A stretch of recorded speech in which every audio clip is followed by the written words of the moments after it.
굿모닝 시카고 함께하고 계십니다. 오늘 굿모닝 시카고 초대 해석 이 시간에는요. 미 중서부 한국학교협의회의 명계웅 회장께서 함께하셨습니다. 안녕하세요. 안녕하십니까. 네, 보통 이 선생님 그 새해 첫 이때가 되면 선생님들 한국에서 스승님 혹은 이제 예전 같은 훈장님 찾아뵙고서 세배 드리고 그다음에 이제 물론 아직 설은 아닙니다만 이제 뭐 덕담 듣고 그랬지 않습니까? 그 오셨으니까 일단 덕담으로 시작하면 어떨까 생각도 드는데요. 좋습니다. 네. 을미년 새해를 맞이해서 이 청취하시는 여러분들께 소원 성취하시는 만사 형통하시는 그런 보람찬 새해가 되기를 바랍니다. 네, 굉장히 짧고 강한 덕담을 해주셨습니다. 자, 뭐 늘 새해가 되건 어떤 해가 바뀌고 또 자녀들이 성장하면은 이 부모님들의 가장 큰 고민 중에 하나가 이제 교육입니다. 네, 뭐 당연히 이제 뭐 앞으로 아이들의 꿈을 위해서 주류 사회에서 잘 교육받는 것도 중요하지만 또 뿌리를 제대로 알지 못하는 아이들이 그러니까 저는 참 그게 임프레스했던 게 그 더치들 있지 않습니까? 네덜란드에서 오신 분들은 훌륭한 더치가 훌륭한 아메리칸이 된다. 이렇게 생각을 하고 아이들을 키우시더라고요.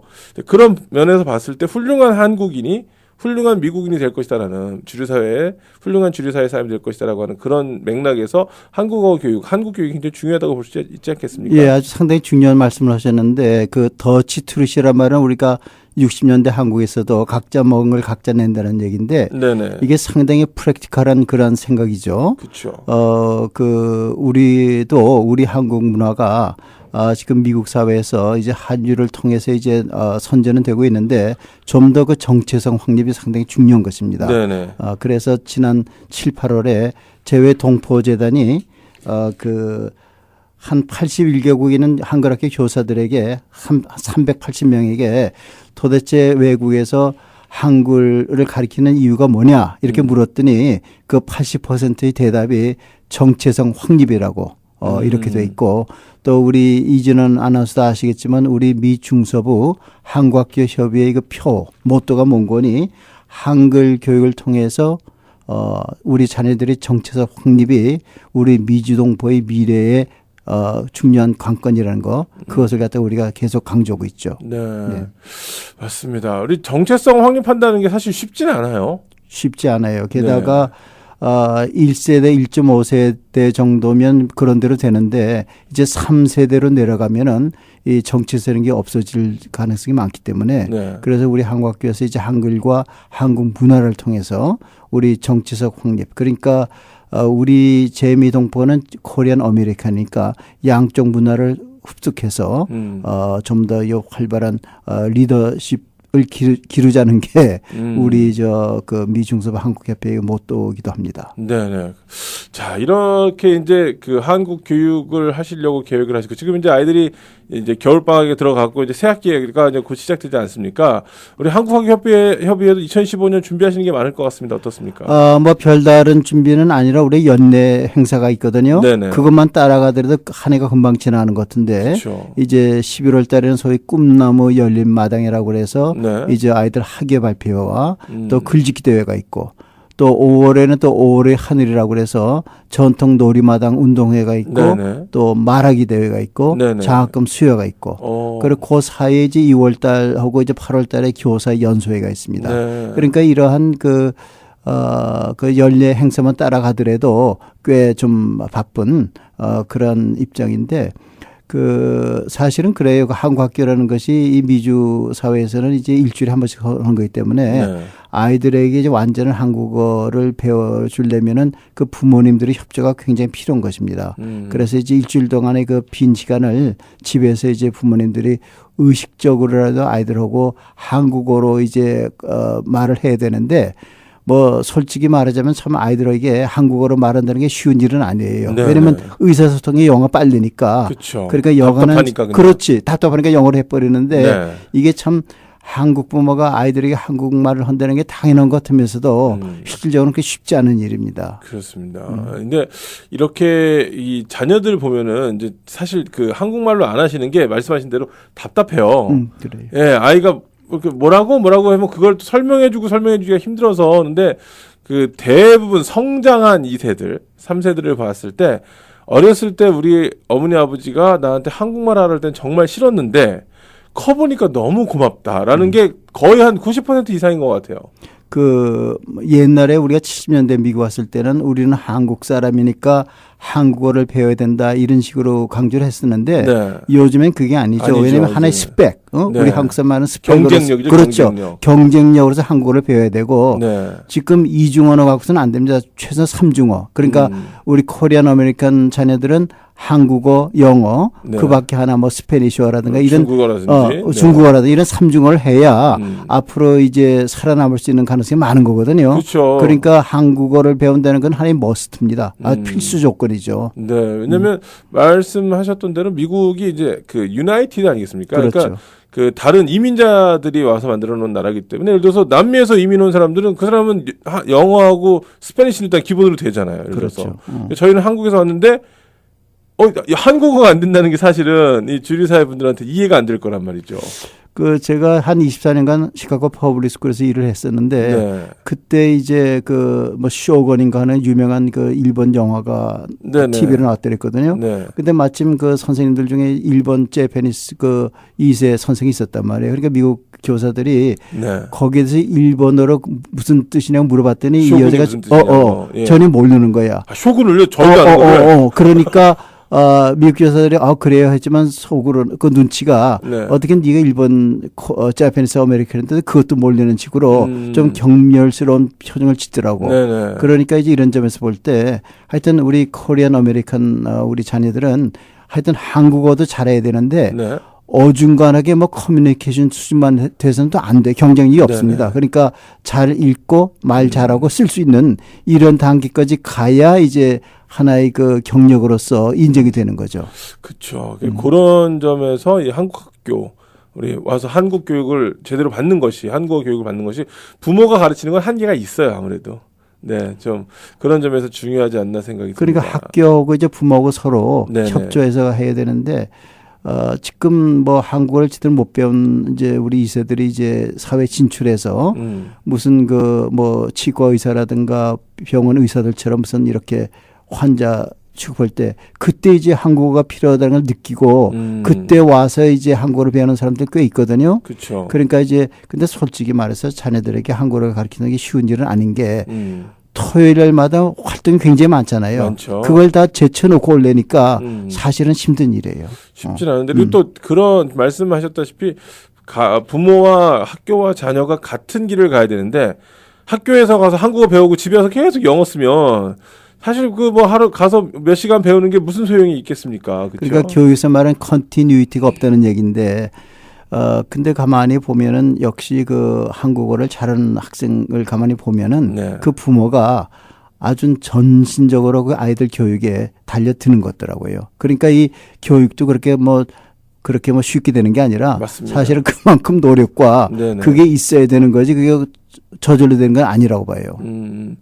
요즘은요, 이 한국말 배우는 게 그래도 예전보다 또 다른 것 중에 한 가지가 이 한류가 미국에도 왔습니다, 보니까.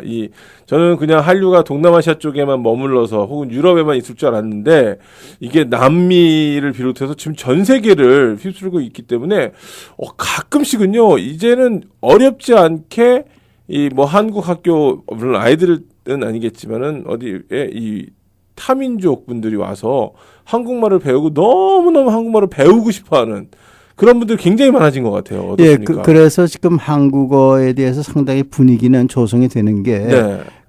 일단 외국 사람들이 한국 문화에 대해 관심이 있으면 이제 한국어에 대한 그 배우겠다는 의욕이 생긴단 말이에요. 그런데 이제 그건 자연스럽게 그렇게 되는 건데 지금 문제는 우리 아이들, 우리 재외 동포 자녀들이 한국어에 대해서 좀 더 우리가 신경을 써야 될 것이고 그렇죠. 이것은 단순히 뭐 한국인이라는 것보다도 아이들 장래를 위해서도 그렇죠. 이 한국어 교육은 상당히 중요한 것입니다. 네네.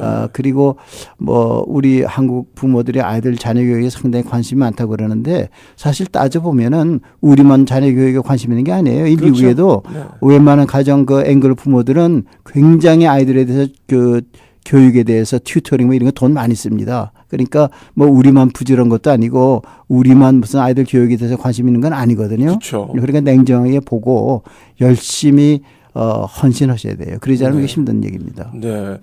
지금 현재 시카고 지역에 한국 학교가 몇 개나 있죠? 예, 지금 여기 지금 우리 미 중서부 한국학교가 관할하는 데가 9개 주거든요. 네네. 그래서 대략 우리가 지금 계산한 걸 보면은 136개 교에 한 5,400명 정도의 학생들이 있는데 전 세계적으로는 한국 학교가 2,000여 개가 있다고 해요. 그래요? 그런데 이제 북미 지역, 그러니까 미국과 캐나다를 포함해서는 1,100개의 한국 학교가 있고 5만 8천여 명의 학생들이 있으니까 네. 아무래도 북미 지역 아이들이 제일 많고 학교도 많고 또 이런 아이들을 갖다 아주 조직으로 가르치기 위해서 협회가 있는데 네. 그것이 저희 하는 그 미 중서부 한국학교라는 그 지역 협회가 14개가 있는 게 네네. 몽곤이 재미 한국학교 협의라고 해서 소위 그 낙스라고 해서 내셔널 아소시에이션 오브 그것이 이제 미 전국에 14개의 그 지역 협회가 있는데 네. 저희는 이제 그 지역 협회 중에 하나죠. 예.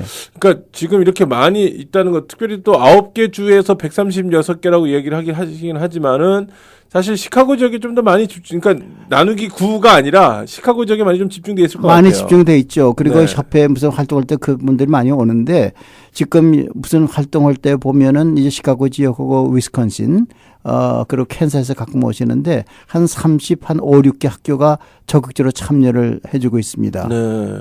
그리고 여기 시카고 한국 영사관이 네. 그 12개 주를 관할하잖아요. 네네. 근데 옛날에는 우리가 그렇게 했었는데 13개 주인데 예. 이제 각 지역마다 한국 학교가 12개 이상이 되고 또 자기네들이 브랜치 아웃 그러니까 분가기를 원하면은 우리가 그렇게 하거든요. 네네. 그래서 이제 브랜치 아웃된 지역 협회가 미시간 한국학교 협의회.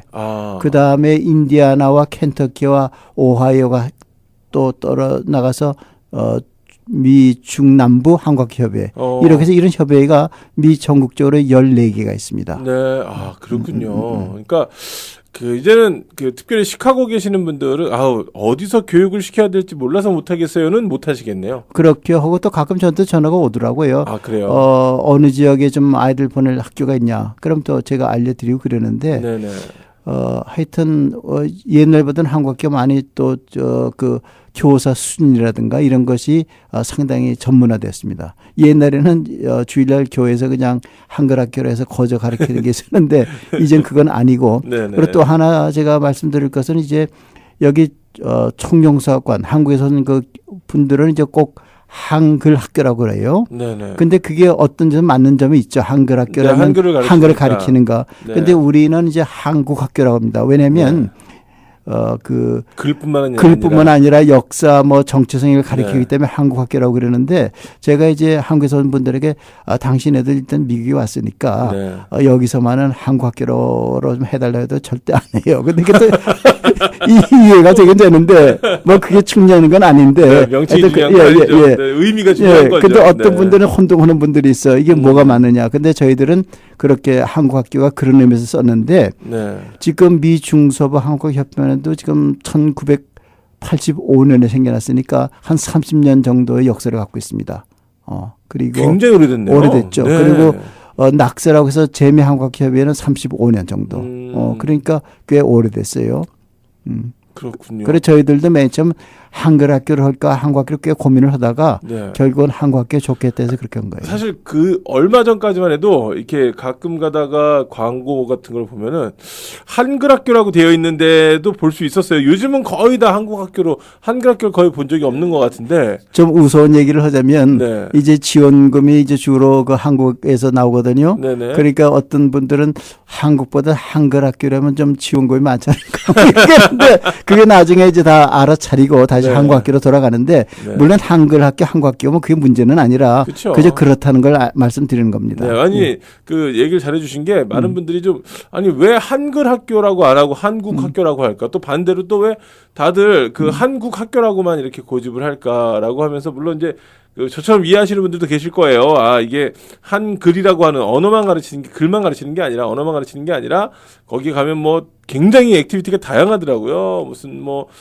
악기도 한국 전통 악기도 배우고 체험도 하고 태권도 역사도 배우고 운동도 하고 그러니까 가서 한글만 진짜 우리 서당에서 하늘 쳤다 이게 아니잖아요. 그렇죠. 예. 지금 이 K 라디오 애청자들이 많이 계신데 우선 이진원 아나운서부터 언제나 한국 학교로 말씀해 주시면 네. 상당히 홍보가 알겠습니다. 저도 꼭 한국 학교로 예. 꼭 집어서 말씀을 좀 드리도록 하겠습니다. 자, 아이들 한글 교육은 몇 살부터 시작하면 좋을까? 왜냐면 이제 그 각 그러니까 한국 학교마다 이 시작하는 클래스의 연령들이 점점 낮아지고 있는 추세를 보이고 있습니다. 제가 보기에는. 예, 아주 좋은 질문 해주셨는데 네. 제가 이제 1970년대에 미국을 왔거든요. 네네. 그때만 하더라도 한국 부모들이 아이들을 갖다가 영어로 가르쳐야 된다. 왜냐면 네. 그 사람들 생각이 한이 맺히셔서. 아니 그것도 그렇지만 한도 맺힌 점도 있지만 네. 또 하나는 이제 한국어로 이중어를 쓰면 그쵸. 아이들이 혼동이 돼서 영어는 보통 이런 말이 있었어요. 네네. 그런데 이제 한 10년 전에 이제